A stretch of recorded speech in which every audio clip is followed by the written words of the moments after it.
Hi, my name is Nicole. Last year, my son Leo was diagnosed with stage 5 nephroblastoma, also known as Wilms tumor, and it's a form of kidney cancer. Then the doctor came in and told us that Leo had masses in both sides of his kidneys, and they couldn't perform an MRI to prove that it was Wilms tumor, but that's what they thought it was. So they told us to please grab your things. We're going to take you up to the oncology unit, and tomorrow Leo's going to have an MRI, and we'll go from there. So we get back to the room. We can't even believe what we just heard, felt like somebody kicked me in the stomach. We just couldn't believe what we heard, and we didn't believe it because he was always healthy. So much energy, just a crazy little 2-year-old boy, and nothing was ever wrong with him before. So the next day he had his MRI, and there they confirmed that it was in fact Wilms tumor. Not only did he have tumors on both sides, he had multiple tumors on both sides of his kidneys. And then we learned that it had metastasized to his lungs and was in his lymph nodes.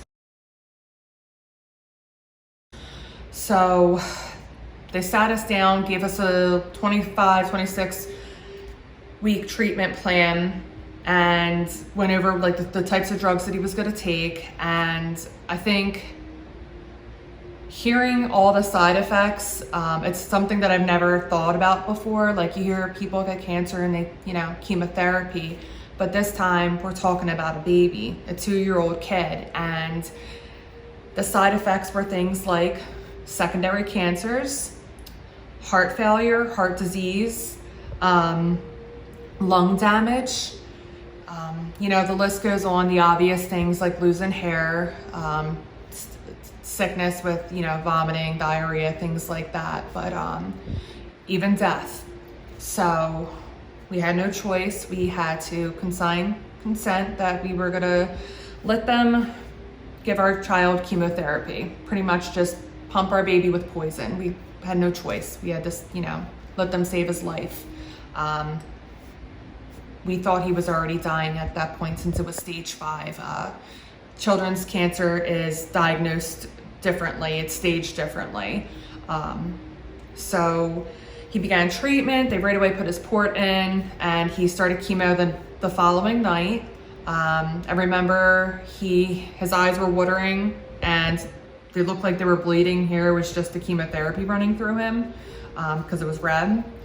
And then, weeks went on, and he was doing chemotherapy. He started losing his hair in clumps, which was devastating because he had beautiful, beautiful blonde curly hair, and that's what he was known for. We called him Leo the Lion, and that's what he goes by now still. So he eventually had scans done, and they realized that the left tumor wasn't shrinking anymore. So they went in, they did his nephrectomy, partial nephrectomy, and when we got the pathology back, they discovered that it is predominantly blastemal. Out of the 3 types of Wilms tumor, there's 3 different types, and his was the most aggressive, with a higher chance of recurrence. So his whole entire chemotherapy plan had to change. They had to go in more aggressive, and then this time they were definitely going to have to do radiation. So they started prepping him for that. He had a CT scan of where they were going to radiate him. And then not long after that, he had a second nephrectomy, taking about 30% of his right kidney out. And then 6-7 days from there, they started him right away on radiation. He went in for 2 days, and by that Sunday night, he was lethargic, just not right, real pale. We took him into he had a fever. We took him to the ER. His fever went away right when we got there, and they let us come home because the next day we were going to start his 5-day cycle of chemotherapy and radiation. So we came in, he did radiation in the morning, and then started chemotherapy that night. And that went on for days, and then he started growing sicker and sicker. They told us really that we shouldn't expect anything like that from the radiation. Like, it wasn't going to make him sick. It would be like the chemo. But he had done the chemotherapy before, and he wasn't this sick. So we came home for a day and a half, And it was a Sunday, and Leo was just completely out of it. He couldn't walk, he couldn't talk, barely kept his eyes open. Ryan and I were syringe feeding him 5 milliliters of PTHA every half an hour because he couldn't keep anything else down. He couldn't eat or drink.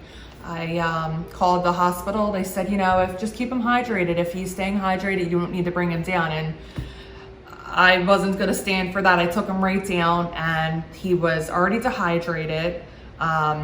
They admitted us right away and started getting him on fluids, and they couldn't figure out what his fevers were from. They started him on antibiotics, and then that wasn't working. And then they started him more on antibiotics, and he was just getting sicker and sicker and sicker. He had diarrhea, he was throwing up. He was throwing up so hard that he was vomiting blood. We were changing his bed like at least 2-3 times a day because it was even soaking through like the extra protectant that they had.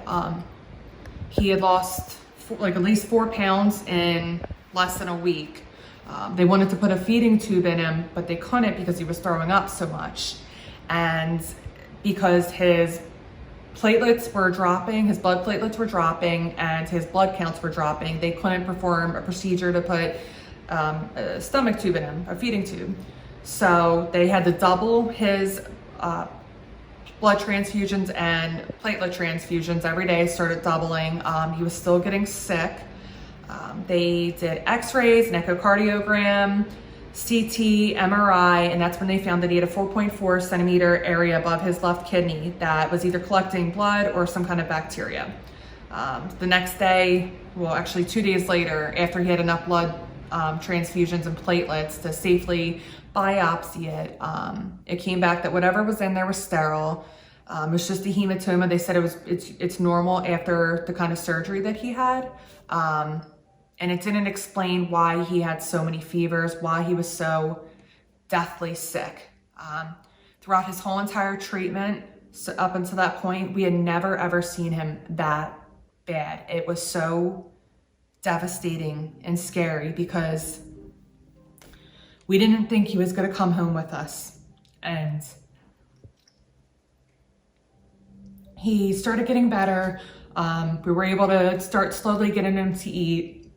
And he still had to get a NG tube placed, and that was rough. We had to hold him down while they, you know, inserted a long tube up his nose and down to his stomach. I had to take a class on how to replace his NG tube because they told us it would come out, and to come back down the chop, you know, 30-40 minutes just to put that back in is, you know, ridiculous. So pretty much learn how to do it yourself.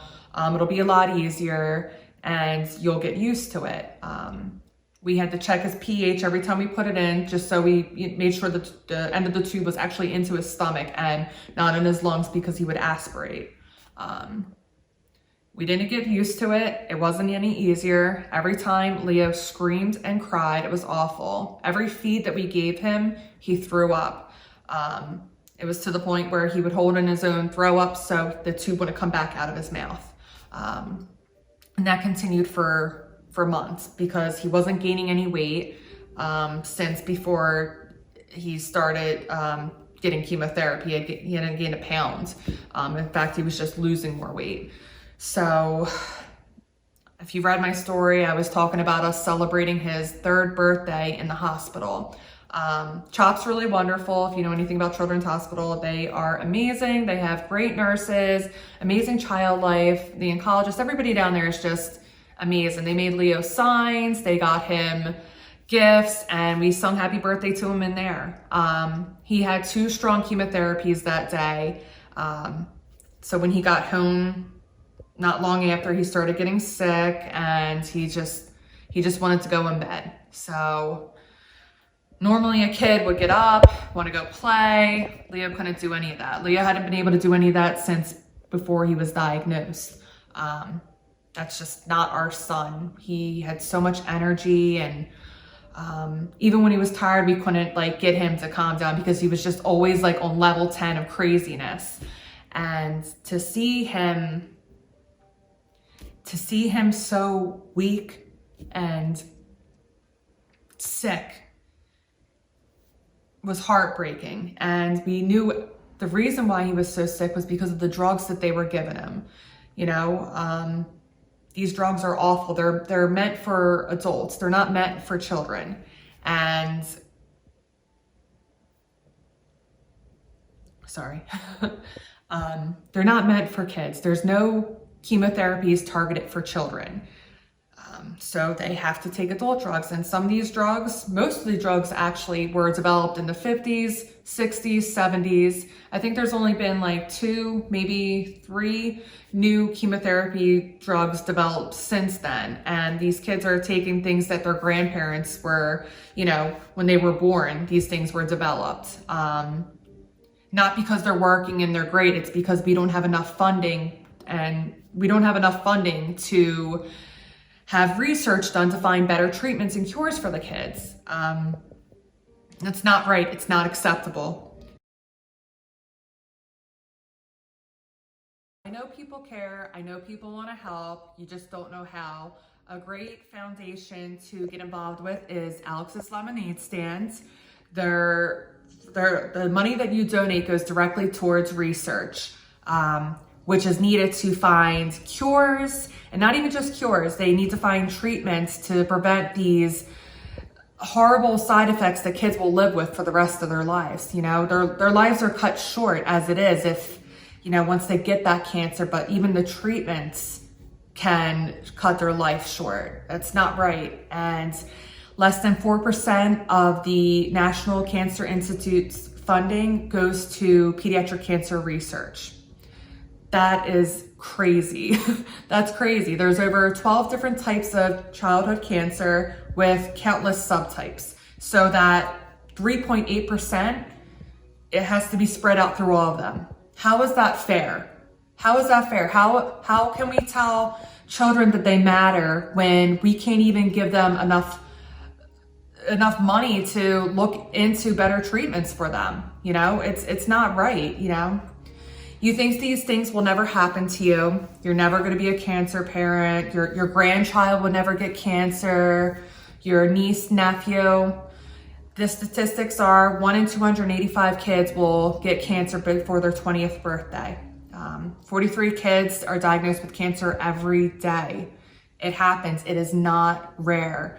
And it's so important for people to start talking about this and getting awareness out of there. September is Childhood Cancer Awareness Month, and we should have it year-round, because year-round kids are getting cancer and dying. And I know nobody wants to talk about children dying, but that's the truth. And people need to know this is childhood cancer. These are the things that are happening. We're losing kids every single day, and they deserve so much more. So if you want to support these kids, please donate to Alex's Lemonade Stand Fund. Today, Leo is 9 months in remission. He finished treatment October 2nd. He rang the bell January 11th, exactly 1 year from the date he was diagnosed. The side effects that Leo has now and that he had during his treatment were neuropathy in his ankles, like the back of his calves. He can't walk right. He walks on his tippy toes. That was something they told us would subside, and before his chemotherapy plan was done, that would stop. Well, it never stopped. He had been doing physical therapy and nothing has been working. So he walks on his tippy toes. We're still doing physical therapy with him. He trips and falls often. Actually, just a little bit ago, he was coming up to my living room and tripped, fell right into the door and smacked his face. And that is all because he can't walk correctly. It's painful for him to put his heel down. So it's just more comfortable to be on his tippy toes. Other things that we learned after he had these nephrectomies, after he had his surgeries, were getting assigned a nephrologist who came in and told us that Leo will be on blood pressure medicine eventually. Expect for him to be on dialysis probably before he turns 30 years old. And maybe one day, if he If his cancer doesn't reoccur, he would be eligible for a transplant if needed.